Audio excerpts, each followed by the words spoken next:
Bonjour Monsieur le Président et merci d'avoir accepté cette interview.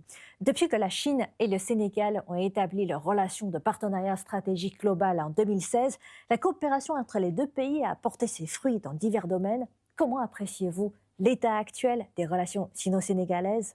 Je voudrais tout d'abord vous remercier pour cette interview. La Chine est devenue le premier pays partenaire du Sénégal sur tous les plans. Nous avons eu à travailler avec beaucoup d'entreprises chinoises dans différents domaines, notamment les infrastructures, l'hydraulique, entre autres.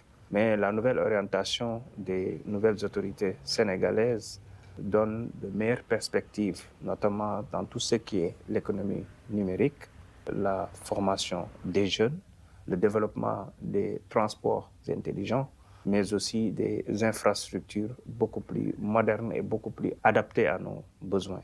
Donc la coopération se porte très bien avec bien sûr les autorités et les représentations diplomatiques qui sont en train d'abattre un excellent travail. Vous menez cette fois-ci une délégation parlementaire de haut niveau en visite en Chine et cette fois-ci vous vous êtes rendu à Chongqing pour visiter les points de contact de la législation de base. Quelle est selon vous l'importance de la coopération entre les organes législatifs des deux pays? La visite au niveau de Chongqing a été pour nous une très belle idée.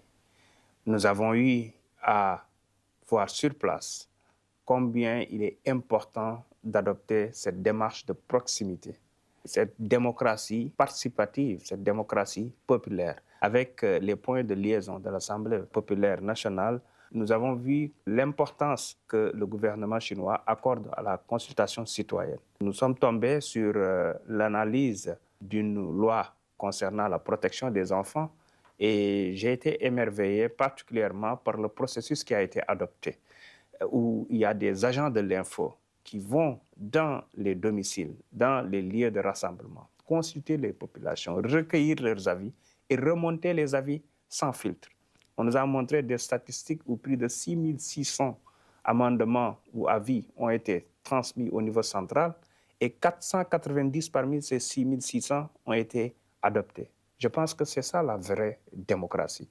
C'est vrai, on parle souvent de démocratie, mais une démocratie doit être tropicalisée par rapport aux réalités locales de chaque pays, mais surtout par rapport au pouvoir que nous accordons au peuple. Et effectivement, c'est une stratégie que nous comptons tropicaliser et adopter chez nous dès notre retour avec mes collègues députés, parce qu'il est important de rendre le pouvoir au peuple qui est le seul souverain. Cette année, Dakar accueillera les Jeux olympiques de la jeunesse, qui est la première compétition olympique jamais organisée sur le continent africain. Qu'attendez-vous de cette rencontre sportive?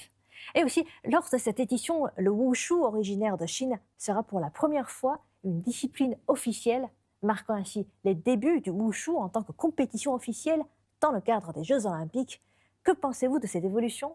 Une très belle coïncidence, en tout cas, le wushu chinois qui va intégrer les Jeux olympiques à Dakar.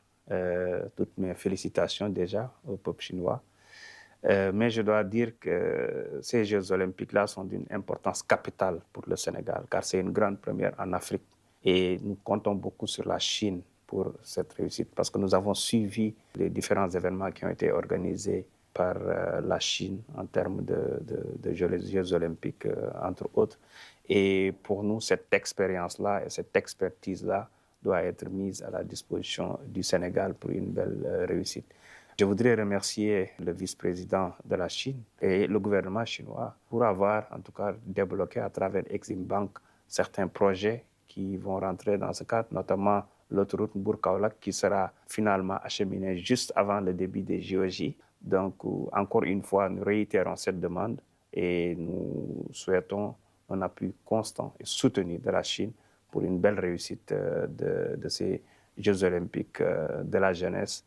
Merci, Monsieur le Président, pour cet entretien très enrichissant et bon voyage en Chine. Merci beaucoup. Je voudrais profiter de cet entretien pour souhaiter en tout cas une excellente année au peuple chinois qui prépare la fête. Mes vœux de prospérité, de paix, mais surtout de réalisation parfaite des 4 belles initiatives de son Excellence, M. Xi Jinping.